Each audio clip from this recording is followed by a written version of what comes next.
திரு வேல்முருகன், திரு கோகாமணி, திரு ஈஸ்வரன், திரு we Nagaimali, திரு நயனா நாகேந்திரன், திரு வைத்தியலிங்கம், திரு சதன் திருமலைக்குமார், திரு சிந்தனை செல்வன், திரு ராமச்சந்திரன், திரு அப்துல் சமத்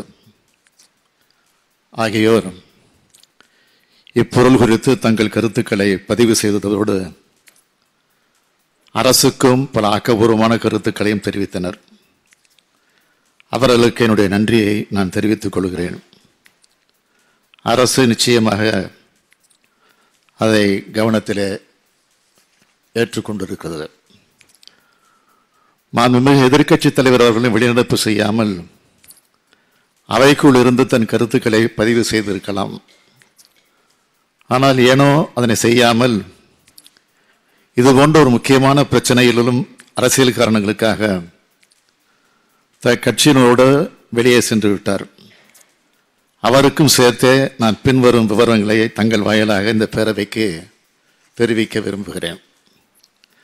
மாண்புமிகு பேரவைத் தலைவர் அவர்களே, நேற்றைய முன்தினம், அதாவது கடந்த 19/6/2024 அன்று கள்ளக்குறிச்சி மாவட்டம் கள்ளக்குறிச்சி வட்டத்தில் கருணாபுரத்தை சார்ந்த 47 நபர்கள் மெத்தனால் கலந்த விஷசாராயம் அருந்திய காரணத்தினால் உடல்நிலை கடுமையாக பாதிக்கப்பட்டு உயிரிழந்த மிகவும் துயரமான சம்பவம். அது குறித்து உங்களைப் போலவே நானும் மிகுந்த வேதனையும் வருத்தமும் அடைகிறேன். அது தொடர்பாக நேற்றைய தினம் இந்த பேரவையில் உயிரிழந்தவர்களுக்கு அஞ்சலியும் செலுத்தியிருக்கிறோம். இறந்து போன உயிர்களுக்கு எனது ஆழ்ந்த இரங்கலை நான் தெரிவித்துக் கொள்கிறேன். உறவினர்களை இழந்து வாடும் குடும்பத்தினருக்கு எனது ஆறுதலையும் தெரிவித்துக் கொள்கிறேன். இந்த சம்பவம் குறித்து பல்வேறு கருத்துக்கள் இந்த அவையில் தெரிவிக்கப்பட்டிருக்கக்கூடிய நிலையிலே மாண்புமிகு பேரவைத் தலைவருடைய அனுமதியோடு சில விவரங்களை இந்த அவைக்கு தெரிவிக்க விரும்புகிறேன். கள்ளக்குறிச்சி மாவட்டத்தில் நேற்று முன்தினம் நடைபெற்ற கருணாபுரம் சம்பவத்தை பொறுத்தமட்டில் காவல்துறை மற்றும் வருவாய்த்துறையினர் மேற்கொண்ட முதற்கட்ட விசாரணையில் மெத்தனால் கலந்த சாராயத்தை அருந்தியதால் பலர் உடல்நிலை பாதிக்கப்பட்டுள்ளனர் என்ற தகவல் கிடைத்தது. உடனடியாக பாதிக்கப்பட்ட அனைவருக்கும் தேவையான அவசர மருத்துவ உதவிகளை செய்திட அறிவுறுத்தினேன். மருத்துவ பணிகளை விரைவுபடுத்திட கூடுதலாக 57 அரசு மருத்துவர்கள் விழுப்புரம், சேலம், திருச்சி, திருவண்ணாமலை, செங்கல்பட்டு ஆகிய மாவட்டங்களிலிருந்து கள்ளக்குறிச்சி மருத்துவமனைக்கு அனுப்பி வைக்கப்பட்டனர். போதுமான செவிலியர்கள் மற்றும் தொழில்நுட்ப பணியாளர்களும் அங்கு அனுப்பி வைக்கப்பட்டனர். கள்ளக்குறிச்சி அரசு மருத்துவமனையில் ஏற்கனவே உள்ள 161 மருத்துவர்களோடு இவர்களும் அங்கு இணைந்து பணியாற்றி வருகிறார்கள். அரசு மருத்துவமனைகளில் இதுபோன்ற நிகழ்வுகளில் சிகிச்சைக்கு பயன்படுத்தக்கூடிய உயிர்காக்கும் மருந்துகள் அனைத்தும் போதுமான அளவில் இருப்பில் வைக்கப்பட்டுள்ளன. தேவைப்படும் இடங்களில் பாதிக்கப்பட்டவரின் உயிர்களை காத்திடும் பொருட்டு அவை வெளி சந்தையில் வாங்கியும் பயன்படுத்தப்பட்டு வருகிறது என்பதை தெரிவித்துக் கொள்கிறேன். இந்த மருத்துவ பணிகளை ஒருங்கிணைத்திட தமிழ்நாடு சுகாதார திட்ட இயக்குனர் அவர்களும் மருத்துவ கல்வி இயக்குனர் அவர்களும் முன்பே அங்கு அனுப்பி இந்த சம்பவத்தில் பாதிக்கப்பட்ட 164 நபர்களில் 117 நபர்கள் உள்நோயாளிகளாக சிகிச்சை பெற்று வருகின்றனர். 47 நபர்கள் சிகிச்சை பலனின்றி உயிரிழந்திருக்கிறார்கள். தற்போது 66 நபர்கள் கள்ளக்குறிச்சி அரசு மருத்துவக் கல்லூரி மருத்துவமனையிலும் 32 நபர்கள் சேலம் அரசு மருத்துவக் கல்லூரி மருத்துவமனையிலும் 2 நபர்கள் விழுப்புரம் அரசு மருத்துவக் கல்லூரி மருத்துவமனையிலும் 16 நபர்கள் புதுச்சேரி ஜிப்மர் மருத்துவமனையிலும் சிகிச்சை பெற்று வருகிறார்கள். இந்த சம்பவம் தொடர்பாக கோவிந்தராஜ் என்கிற கண்ணுக்குட்டி என்பவர் காவல்துறையினரால் உடனடியாக கைது செய்யப்பட்டிருக்கிறார். அவரிடமிருந்து 200 லிட்டர் மெத்தனால் சாராயம் கைப்பற்றப்பட்டுள்ளது. மேலும் இந்த சம்பவத்தில் தொடர்புடைய தாமோதரன், மதன், விஜயா, கணவன் பெயர் கோவிந்தராஜ் ஆகிய 3 நபர்களும் கைது செய்யப்பட்டிருக்கிறார்கள். புதுச்சேரியிலிருந்து மெத்தனால் கொண்டு வரப்பட்டுள்ளதும் கண்டுபிடிக்கப்பட்டுள்ளது. இவர்களோடு தொடர்புடையவர்கள் யாராக இருந்தாலும் அவர்களையும் பிடித்து சட்டத்தின் முன் நிறுத்துவோம் என்பதை இந்த பேரவைக்கு நான் தெரிவித்துக் கொள்கிறேன். இந்த சம்பவம் பற்றிய தகவல் எனக்கு தெரிந்தவுடன் கள்ளக்குறிச்சி மாவட்டத்தின் பொறுப்பு அமைச்சரான மாண்புமிகு திரு ஏவா வேலு மற்றும் மருத்துவம் மற்றும் மக்கள் நல்வாழ்வுத்துறை அமைச்சர் திரு மா சுப்பிரமணியம் ஆகியோரை உடனடியாக கள்ளக்குறிச்சி மருத்துவக் கல்லூரி மருத்துவமனைக்கு சென்று ஒரு நபர்களுக்கு தேவையான அனைத்து உதவிகளையும் செய்வதற்கு உத்தரவிட்டேன். அவர்களும் 19 நடத்தினேன். அதனை அடுத்த அமைச்சர்கள் ஏவா வேலு, உதயநிதி, மா சுப்பிரமணியன் ஆகிய 3வரையும் மீண்டும் கள்ளக்குறிச்சிக்கு அனுப்பி வைத்தேன். அவர்களும் கள்ளக்குறிச்சிக்கு சென்று பாதிக்கப்பட்ட மக்களை சந்தித்து ஆறுதல் தெரிவித்து அரசு அறிவித்த தலா 10 லட்சம் ரூபாய் நிவாரண உதவியை வழங்கினார்கள். மருத்துவமனையில் சிகிச்சை பெற்று வருபவர்களுக்கு 50,000 ரூபாய் வழங்கப்பட உள்ளது. அமைச்சர்கள் மட்டுமல்லாமல் உள்துறை செயலாளரையும் டிஜிபியையும் நேரில் செல்ல உத்தரவிட்டிருந்தேன். அவர்களை 2 நாளில் விசாரணை அறிக்கையை கொடுக்க சொல்லியிருக்கிறேன். அந்த அறிக்கை கிடைத்ததும் அதன் மீதான நடவடிக்கைகளை துரிதப்படுத்துவேன் என உறுதி அளிக்கிறேன். நம் அனைவருக்கும் வார்த்தைகளால் விவரிக்க முடியாத அளவிற்கு வேதனையை அளித்துள்ள இந்த துயர சம்பவத்திற்கு பொறுப்பாளர்கள் மீது உரிய நடவடிக்கை மேற்கொள்ளப்பட்டு வருகிறது என்பதை தாங்கள் நன்கு அறிவீர்கள். இதன் முதற்கட்டமாக கள்ளக்குறிச்சி மாவட்ட ஆட்சியர் உடனடியாக பணியிட மாற்றம் செய்யப்பட்டார். கள்ளக்குறிச்சி மாவட்ட காவல் கண்காணிப்பாளர் தற்காலிக பணியிடை நீக்கம் செய்யப்பட்டார். மதுவிலக்கு அமலாக்க பிரிவை சார்ந்த காவல் துணை கண்காணிப்பாளர், கள்ளக்குறிச்சி மதுவிலக்கு அமலாக்க பிரிவு காவல்நிலை ஆய்வாளர், திருக்கோவிலூர் மதுவிலக்கு அமலாக்க பிரிவு காவல்நிலை ஆய்வாளர், திருக்கோவிலூர் உதவி காவல் ஆய்வாளர், திருக்கோவிலூர் சட்டம் ஒழுங்கு காவல்நிலை ஆய்வாளர், உதவி ஆய்வாளர், காவல்நிலை எழுத்தர், சிறப்பு காவல் உதவி ஆய்வாளர், திருக்கோவிலூர் காவல் நிலைய துணை கண்காணிப்பாளர் ஆகியோரும் தற்காலிக பணியிட நீக்கம் செய்யப்பட்டனர். மதுவிலக்கு அமலாக்க பிரிவு கூடுதல் தலைமை இயக்குனர் மற்றும் மதுவிலக்கு அமலாக்க பிரிவு காவல் கண்காணிப்பாளர் ஆகியோர் மாற்றப்பட்டு காத்திருப்போர் பட்டியலில் வைக்கப்பட்டுள்ளனர். இந்த சம்பவம் குறித்து தீர விசாரிக்கவும் அதன் அடிப்படையில் சட்ட ரீதியான நடவடிக்கை மேற்கொள்ளவும் இந்த வழக்கினை உடனடியாக சிபிசிஐடி வசம் ஒப்படைக்க உத்தரவிட்டேன். அதனைத் தொடர்ந்து சிபிசிஐடியும் ஐஜியும் நேரில் சென்று விசாரணையை தொடங்கியிருக்கிறார்கள். எதிர்கால சமுதாயத்தை மிக மோசமான வகையில் பாதிக்கும் போதைப் பொருட்களை எந்த வகையிலும் அனுமதிக்க இயலாது என்ற அடிப்படையில் இவற்றை விற்பனை செய்பவர்கள் மீது சட்ட ரீதியாக எடுக்க வேண்டிய அனைத்து நடவடிக்கைகளையும் நாங்கள் தீவிரமாக எடுத்து வருகிறோம். தொடர் நடவடிக்கை குறித்து இங்கு அனைவரும் பேசினீர்கள். கடந்த ஆண்டு மே மாதம் நடைபெற்ற இதே போன்ற சம்பவம் தொடர்பான வழக்கினை இந்த அரசு சிபிசிஐயிடம் ஒப்படைத்தது. அந்த வழக்கு 2 மாவட்டங்கள் தொடர்புடையது.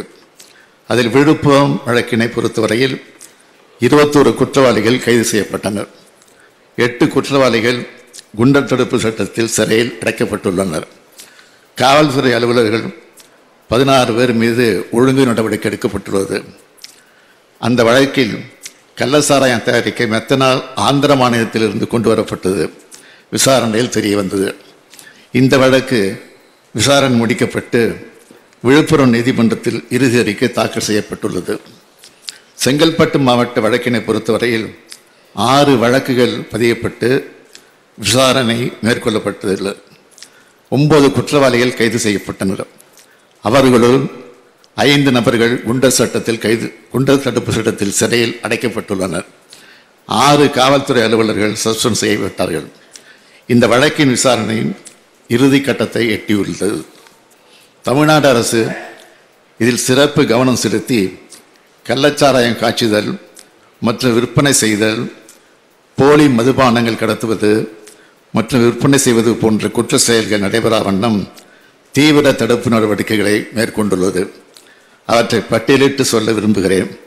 கள்ளச்சாராயம் காய்ச்சுவதை தடுக்க மாவட்ட காவல்துறையுடன் மதுவிலக்கு அமலாக்க பிரிவு மற்றும் வருவாய்த்துறையினரால் அடிக்கடி சிறப்பு சோதனைகள் நடத்தப்படுகின்றன. நமது அரசு பொறுப்பேற்றதிலிருந்து இதுவரை கள்ளச்சாராயம் காய்ச்சுவர்கள் மீது 4,63,710 வழக்குகள் பதிவு செய்யப்பட்டு 4,61,084 பேர் கைது செய்யப்பட்டனர். இந்த அரசு பொறுப்பேற்றதிலிருந்து இதுவரை 565 பேர் குண்டர் தடுப்பு சட்டத்தின் கீழ் கைது செய்யப்பட்டிருக்கிறார்கள். 16,51,633 லிட்டர் கள்ளச்சாராயம் கைப்பற்றப்பட்டு அழிக்கப்பட்டுள்ளது. 1,42,019 லிட்டர் எரிசாராயம் கைப்பற்றப்பட்டு அகற்றப்பட்டுள்ளது. 28,79,605 லிட்டர் உபுவர் கைப்பற்றப்பட்டு அழிக்கப்பட்டுள்ளது. மாநிலம் முழுவதும் மொத்தம் 45 நிரந்தர மதுவிலக்கு சோதனை சாவடிகள் ஏற்படுத்தப்பட்டு சட்டவிரோத மதுபான கடத்தலை தடுக்க நடவடிக்கை எடுக்கப்பட்டுள்ளன. கள்ளச்சாராயத்தில் முக்கியமாக மெத்தனால் பயன்பாட்டால் உயிரிழப்புகள் ஏற்படும் நிலையில் மாநிலத்தில் உள்ள அனைத்து மெத்தனால் உற்பத்தியாளர்கள், பயனர்கள், மெத்தனால் வைத்திருப்பதற்கான மற்றும் பயன்படுத்துவதற்கான உரிமம் பெற்ற தொழிற்சாலைகள் போன்றவற்றை தணிக்கை செய்ய மாவட்ட காவல்துறை கண்காணிப்பாளர்களுக்கு அறிவுறுத்தப்பட்டுள்ளது.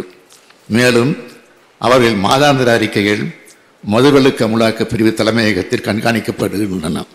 ஆனால் அண்டை மாநிலத்தில் உற்பத்தி செய்யப்படும் மெத்தனால் சட்டவிரோதமாக கள்ளத்தனமாக முறையில் நம் மாநிலத்திற்குள் கொண்டு வரப்பட்டு இது போன்ற சம்பவங்களுக்கு காரணமாக அமைந்து விடுகிறது. மேலும் அரசின் அறிவுரையின்படி போதைப் பொருட்கள் தடுப்பு சம்பந்தமாக மாவட்ட ஆட்சித்தலைவர் தலைமையில் காவல்துறை வருவாய்த்துறை அலுவலர்கள் மற்றும் தமிழ்நாடு மாநில வாணிப கழகத்தின் மாவட்ட மேலாளர் ஆகியோரை கொண்டு ஒவ்வொரு திங்கட்கிழமையும் மாவட்ட ஒருங்கிணைப்பு கூட்டங்கள் நடத்தப்படுகின்றன. கள்ளச்சாராயம் காய்ச்சுபவர்கள் மற்றும் போதைப் பொருட்களை விற்பனை செய்பவர்கள் மீது பாரபட்சமின்றி குண்டர் தடுப்பு சட்டத்தின் கீழ் நடவடிக்கை எடுக்க வேண்டும் என்று உத்தரவிட்டுள்ளேன். சம்பவம் நடைபெற்ற கள்ளக்குறிச்சியை பொறுத்தமட்டில் இந்த அரசு பொறுப்பேற்றதிலிருந்து 14,606 வழக்குகள் பதிவு செய்யப்பட்டு 10,154 குற்றவாளிகள் கைது செய்யப்பட்டுள்ளனர். 58 பேர் குண்டர் தடுப்பு சட்டத்தின் கீழ் சிறையில் அடைக்கப்பட்டனர். இப்படி இந்த அரசானது கள்ளச்சாராயத்துக்கு அறவே ஒழிப்பதற்கு மிக கடுமையான நடவடிக்கை எடுத்து வரும் நிலையில் இதுபோன்ற சில விரும்பத்தகாத நிகழ்வு ஏற்படுவது மிகவும் வேதனைக்குரியது. இந்த சம்பவத்தில் பாதிக்கப்பட்டவர்களுக்கு அனைத்து உதவிகளையும் இந்த அரசு செய்யும். அதன் அடிப்படையில் இந்த சம்பவத்தில் பாதிக்கப்பட்ட குழந்தைகளுக்கு மறுவாழ்வு அளிக்கவும் அவர்கள் எதிர்கால நலனை கருத்திலே கொண்டு ஏற்கனவே அறிவிக்கப்பட்ட 10 லட்சம் ரூபாய் நிவாரண நிதியோடு பின்வரும் நிவாரணங்கள் கூடுதலாக வழங்கப்படும். பெற்றோர் இருவரையோ அல்லது ஒருவரையோ இழந்து வாடும் குழந்தைகளின் பட்டப்படிப்பு வரையிலான கல்வி கட்டணம் மற்றும் விடுதி கட்டணம் உள்ளிட்ட அனைத்து செலவினங்களையும் தமிழ்நாடு அரசு ஏற்றுக்கொள்ளும். பெற்றோர் இருவரையும் இழந்து ஆதரவின்றி தவிக்கும் ஒவ்வொரு குழந்தையும் பாதுகாவலர் பராமரிப்பு வளர அவர்கள் 18 வயது நிறைவடையும் வரை மாத பராமரிப்பு தொகையாக தலா 5,000 ரூபாய் வழங்கப்படும். பெற்றோர் இருவரையும் இழந்த குழந்தைகளுக்கு உடனடி நிவாரண தொகையாக அவர்களின் பெயரில் தலா 5 லட்சம் ரூபாய் முதலமைச்சரின் பொது நிவாரணத்திலிருந்து நிலையான வைப்பு தொகையில் வைக்கப்படும். அவர்கள் 18 வயது பூர்த்தி அடைந்தவுடன் அந்த தொகை வட்டியோடு அவர்களுக்கு வழங்கப்படும். பெற்றோர் இருவரில் ஒருவரை இழந்து வாடும் குழந்தைகளுக்கு தலா 3 லட்சம் ரூபாய் முதலமைச்சரின் பொது நிவாரணத்திலிருந்து வழங்கப்படும். பெற்றோர் இருவரையோ அல்லது ஒருவரையோ இழந்து வாடும் குழந்தைகளுக்கு அரசின் அனைத்து நலத்திட்ட உதவிகளையும் முன்னுரிமை வழங்கப்படும். பெற்றோரை இழந்த குழந்தைகள் அவர்கள் விருப்பத்தின் பேரில் அரசு மற்றும் அரசு நிதியுதவி பெறும் இல்லங்கள் மற்றும் விடுதிகளில் சேர்க்கப்படுவார். மேலும் இது போன்ற சம்பவங்கள் மீண்டும் நிகழா வண்ணம் அரசு மேற்கொள்ள வேண்டிய நடவடிக்கைகள் குறித்து ஆலோசனைகளை வழங்கவும் கள்ளக்குறிச்சி சம்பவம் குறித்து ஒரு விரிவான விசாரணை மேற்கொள்ள ஓய்வு பெற்ற உயர்நீதிமன்ற நீதியரசர் திரு கோகுல்தாஸ் அவர்கள் தலைமையில் ஒரு நபர் ஆணையம் அமைத்திடவும் உத்தரவிடப்பட்டுள்ளது. இந்த ஆணையம் இது குறித்து முழுமையாக விசாரித்து தனது பரிந்துரைகளை 3 மாதங்களுக்குள் வழங்கும். அதன் அடிப்படையில் இந்த அரசு உரிய நடவடிக்கைகள் மேற்கொள்ளும் என்று தெரிவித்துக் கொள்கிறேன். நடைபெற்ற சம்பவத்துக்கு முதலமைச்சர் பொறுப்பேற்க வேண்டும் என்று இங்கு பேசினார்கள். உள்துறையை கவனிப்பவன் என்ற முறையில் மட்டுமல்ல, தமிழ்நாட்டின் முதலமைச்சர் என்ற முறையில் இந்த பிரச்சனையில் இருந்து நான் ஓடி ஒளிவப்பன் அல்ல, பொறுப்பை உணர்ந்ததற்காக தான் பொறுப்போடு பதிலளித்துக் கொண்டிருக்கிறேன். எடுத்த நடவடிக்கைகளையும் பட்டியலிட்டிருக்கிறேன். குற்றவாளிகளை கைது செய்துவிட்டுத்தான் உங்களுக்கு பதிலளித்திருக்கிறேன். திறந்த மனதோடு இரும்பு கரங்கொண்டு குற்றம் புரிந்தவர்களை அடக்கி வருகிறேன். எதிர்க்கட்சி ஆட்சியில் இருந்த காலத்தில் போதைப் பொருள் விவகாரத்தில் அமைச்சர்கள், உயர்காவல்துறை அதிகாரிகள் ஈடுபட்டு விசாரிக்கப்பட்டு அந்த வழக்கு நீதிமன்றத்திலும் இருக்கிறது என்பதை நாட்டு மக்கள் மறந்துவிடவில்லை. அதிமுக ஆட்சியால் ஏற்பட்ட கள்ளச்சாராய மரணங்கள் பற்றிய பட்டியல் என் கையில் இருக்கிறது. அதையெல்லாம் வைத்து அரசியல் பேச நான் விரும்பவில்லை. துயரம் மிகுந்த இந்த சம்பவத்தை அரசியல் ஆதாயம் தேட வேண்டாம் என்று கேட்டுக்கொள்கிறேன். என்னை பொறுத்தவரை சமூக விரோத சக்திகளிடமிருந்து மக்களை காக்க எந்த விதமான கடுமையான நடவடிக்கைகளை எடுப்பேன் என உறுதி அளிக்கிறேன். வணக்கம்.